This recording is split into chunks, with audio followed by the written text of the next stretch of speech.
Tries to go backdoor with the changeup, but Pete is all over it. Ripped to right field. Frelick back, leaps, and he can't make the play. It's gone.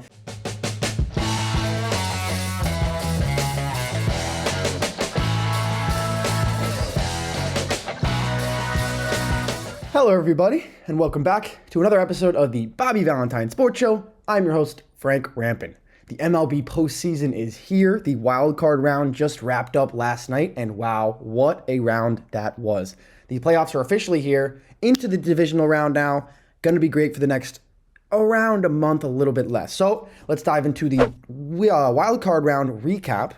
Start off with our stat of the week. So two teams that actually did not make the wild card. The Arizona Diamondbacks scored the most runs this year with 886.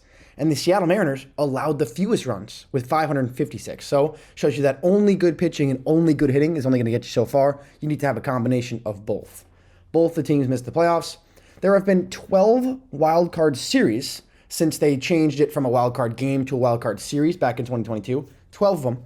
Only 2 of those 12 have gone to a decisive winner-take-all Game 3, and both of those series have included the Mets.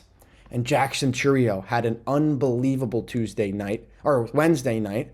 Second player in MLB history to hit 2 game-tying home runs in the same postseason game. The other one, Babe Ruth in Game 4 of the 1928 World Series. Ridiculous. Speaking of Jackson Chourio, let's go to our play of the week. This one's going to take us from that Tuesday game. Chourio already led off the game with a home run to tie things up. Now, in the top of the 5th, Milwaukee on top 4-3. Starling Marte up to lead things off.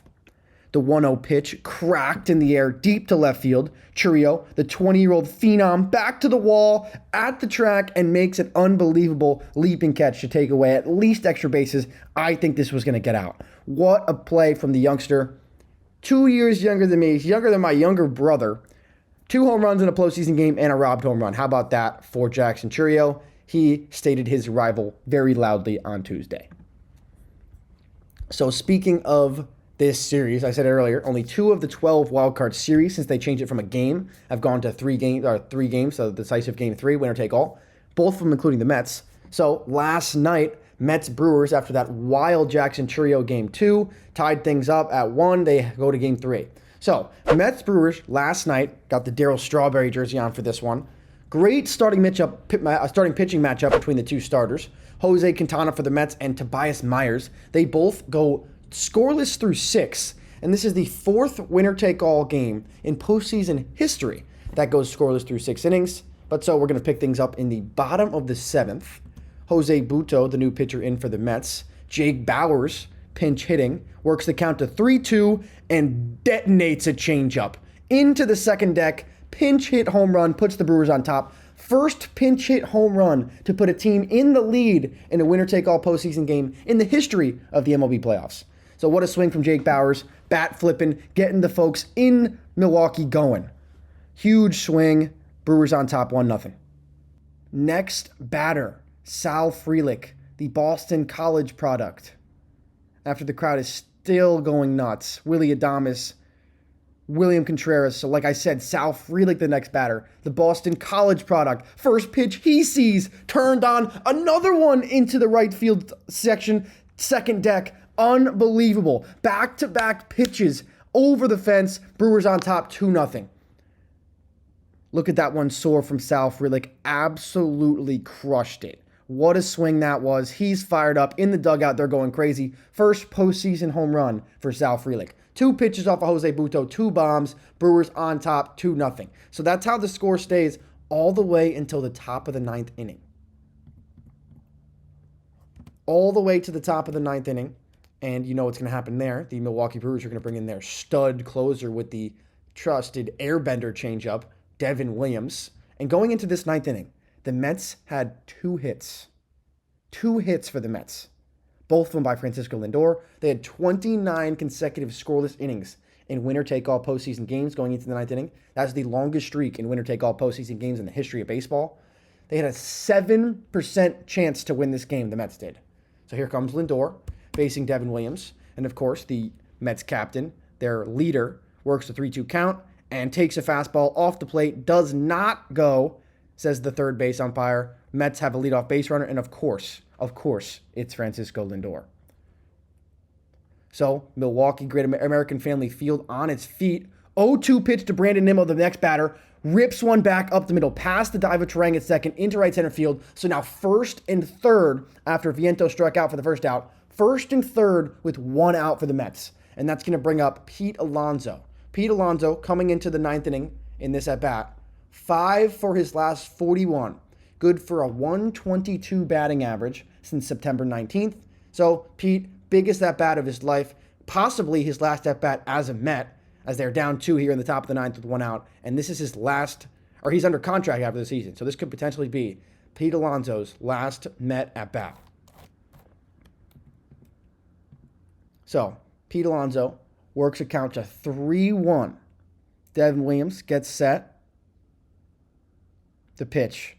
Tries to go backdoor with the changeup, but Pete is all over it. Ripped to right field. Frelick back, leaps, and he can't make the play. It's gone. Pete Alonso with a 3-run home run to put the Mets up by 1 in the top of the ninth inning. Are you kidding me? Pete Alonso becomes the first player in Major League Baseball history to hit a go-ahead home run in the ninth inning or later of a winner-take-all with their team trailing. The first time this has ever happened. Down runs, homer to put you up in the ninth inning or later in a winner-take-all postseason game. Pete Alonso makes history. What a swing from New York, and they stay alive. Grimace, OMG, all of it. The Mets are still alive. Are you kidding me? So after Jesse Winker gets hit by a pitch for the second time today, steals second base, Starling Marte pokes one through the right side. Frelick's coming up throwing. Throw is not in time, offline. Winker dives in safely, and he spikes the helmet like he did after that walk-off home run back in August. What a wild ninth inning. Mets on top 4-2. So now, bottom of the ninth inning, David Peterson, normally a starting pitcher for this Mets team, comes in to try to get his first career save. So after a leadoff single by Frelick, he strikes out Joey Ortiz, and with one out, here comes Bryce Terang. He lines one to Lindor at short hops it, goes to the bag for one, fires to first, double play, and the Mets win another improbable one. What a week this has been for the Mets. They had to fight their way just to get into the postseason by winning game 1 of a doubleheader on Monday in a wild seesaw back-and-forth game capped by a 2-run home run by Francisco Lindor. They win game 1 against the Brewers. They lose game 2 in wild fashion. Jackson Chourio, 2 game-tying home runs in the same postseason game, just the second time it's ever happened besides Babe Ruth. And on game 3, down 2-0 in the top of the ninth inning, Pete Alonso takes them off the deck with a 3-run go-ahead home run, and the Mets are moving on to the divisional series to take on the Phils. What a game. I was losing my mind. This was unbelievable. One of the greatest postseason games I've ever seen. The first playoff series win for the Mets since the 2015 NLCS to get them to the World Series. The Brewers have lost 3 straight winner-take-all postseason games. They are the 3rd team in MLB history to lose a winner-take-all game when leading by multiple runs in the ninth inning. The Mets are the 3rd team to overcome a multi-run deficit in the ninth inning or later in a winner-take-all playoff game. And every single team who has beaten the Milwaukee Brewers in postseason history has gone on to make the World Series. There have been 9 teams that have beaten the Brewers in their postseason history. All 9 of them have gone to the World Series, and 6 of them have gone on to win the World Series. So now the Mets are the 10th team. Let's see if they can keep that streak alive of at least making it. So wow, what a week of wildcard baseball we just had, and what a game we had last night. I'm still on a high from it. Unbelievable. I can't wait for the divisional round to start up tomorrow.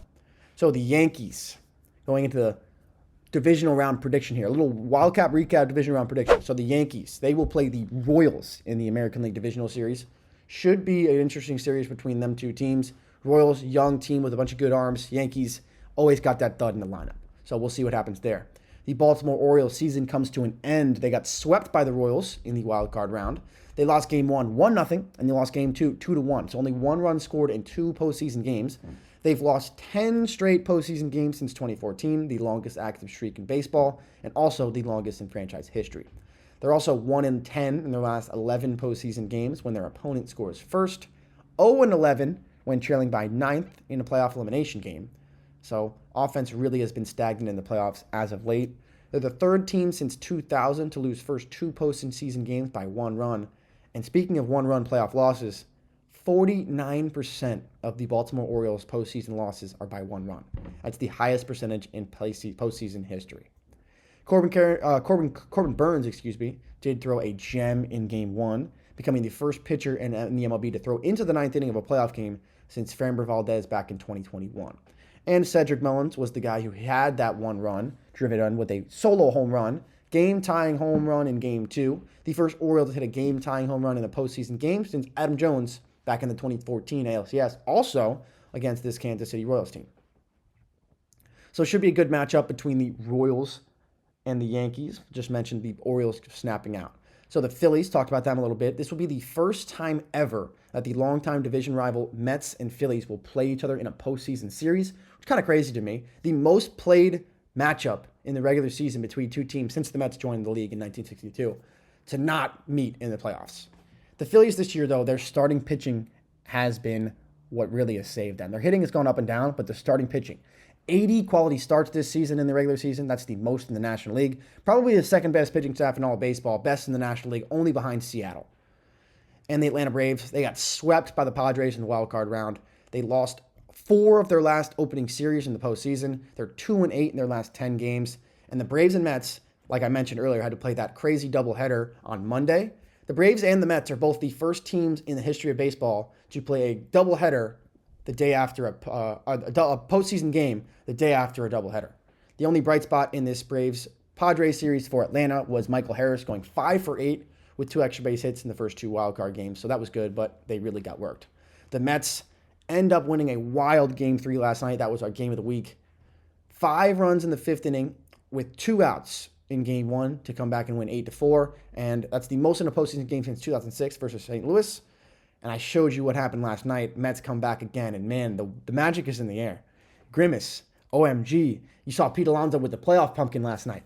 This is something right here. And the last 2 times the Mets won the World Series, it was just a wild turn of events. Like, this is possible at this point. I believe now. The Cleveland Guardians will play the Detroit Tigers in the American League Division Series. That will be interesting, another divisional series. The Royals, talked about them. They swept the wild card round against the Orioles. 5th postseason shutout in Royals franchise history came in Game 1 when they won 1-0, and it was their first time ever doing it on the road. They did not have an extra base hit in Game 1.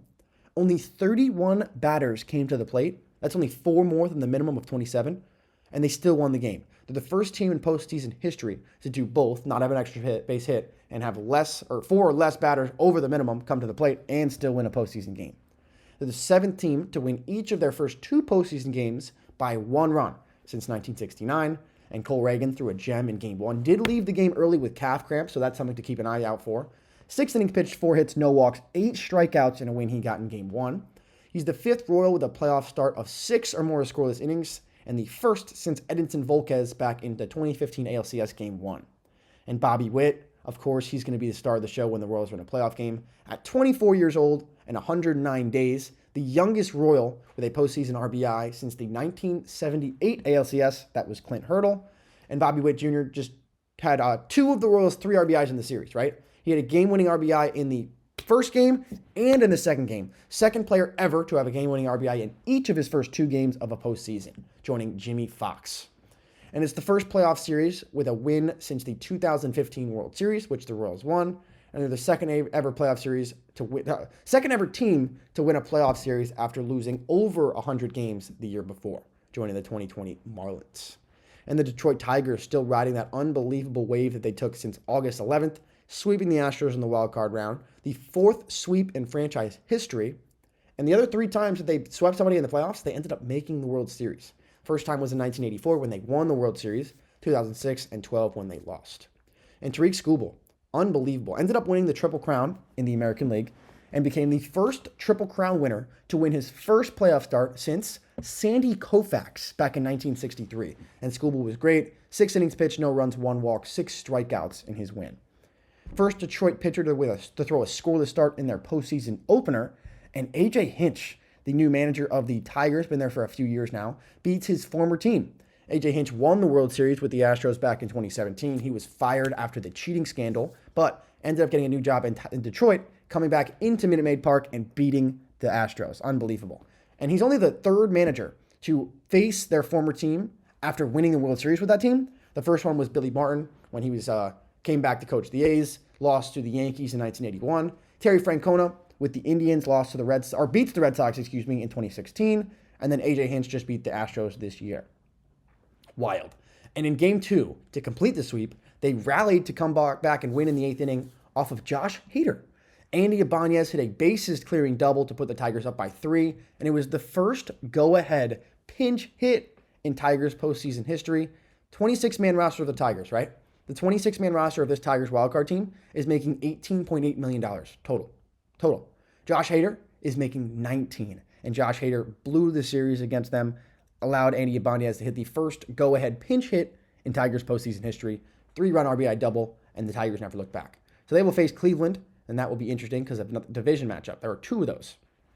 The Tigers, 4th team in MLB history to win a playoff series after being 10 or more games back of a playoff spot at least 110 games into the season, joining the 2011 Cardinals, the 1969 Mets, and the 1964 Cardinals. An interesting fact, all 3 of those teams went on to win the World Series. Wild. The Milwaukee Brewers, they just got eliminated in a heartbreaker Game 3 last night against the Mets. Jackson Chourio became the youngest player in MLB postseason history with multiple hits in his postseason debut. They lost Game 1 8-4 after having the lead. They're the first team in MLB history to lose 4 straight postseason games after leading by multiple runs. Jackson Chourio hit a leadoff home run to tie up Game 2, youngest player in MLB history with a leadoff home run, and then he hit another one in the 8th inning to tie the game, becoming the first player in Milwaukee history to hit 2 home runs in a postseason game, the second player in MLB history to hit 2 game-tying home runs in a postseason game, joining Babe Ruth, who did it in Game 4 of the 1928 World Series. He became the youngest player in postseason history to hit a game-tying or go-ahead home run in the 8th inning or later, and the first player in MLB postseason history with a leadoff home run and a game-tying home run in the 8th inning or later in the same game. So the 20-year-old sensation was unbelievable in this series. And they snapped a streak of 20 consecutive postseason losses when trailing into the 7th with that Jackson Chourio game-tying home run. And their last win was in the 1982 World Series. Wild. Quick tidbit about a team that did not make the postseason. The Cincinnati Reds just hired Terry Francona yesterday. So very interesting. I thought Terry Francona was done, retired from the Guardians after last season, but he's back. Good to see him back. So the Tigers swept the Astros. The Astros had made 7 consecutive American League Championship Series before this, the second longest streak in the history of baseball making your league championship series, only behind the 90s Braves, who made it 8 times. And that's also snapped the streak of winning 10 straight postseason openers, which was the longest streak in baseball history. The Astros went 3 for 13, good for a 194 team batting average with runners in scoring position in the whole series. Kyle Tucker, first player in MLB history to have a 20-homer, 10-steal season in less than 80 games. Tucker had 23 home runs and 11 steals in only 78 games. And before Game 2 against the Tigers, when Andy Ibanez hit that go-ahead double to beat them, the Astros had won 47 consecutive postseason games when entering the 8th with the lead before their loss there. Andy Ibanez taking it, or ripping one down the line, and Josh Hader taking it on the chin.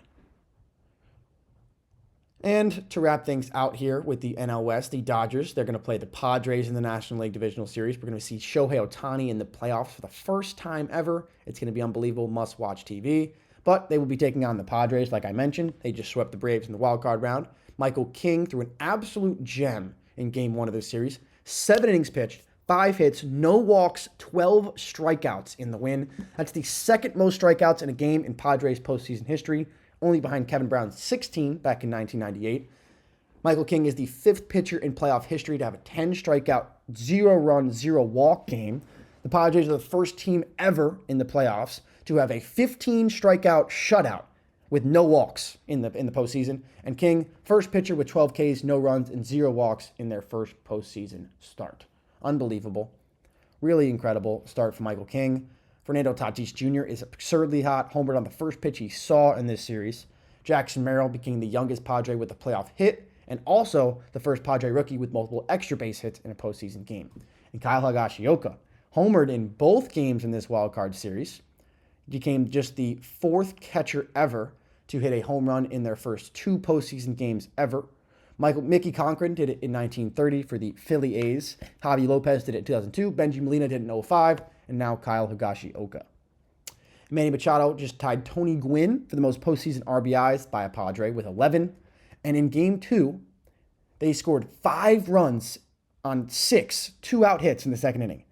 third team in MLB postseason history to have 6 two-out hits in a single inning, scoring 5 runs. And they've won all 3 of their National League wildcard appearances, 2020, 22, and now 24.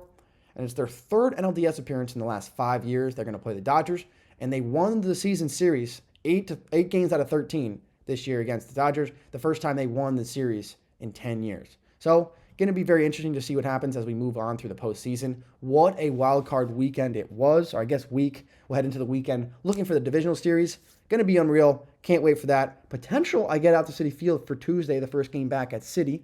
We'll see about that. But keep yourself eyes open for new videos. Last game at the Oakland Coliseum should be coming out early next week, so make sure you keep your eyes out for that. But playoff baseball continues. The wild card round was awesome. The divisional round just around the corner. Make sure you're tuned in. So hopefully you enjoyed this one. I'm Frank Rampin. Peace out.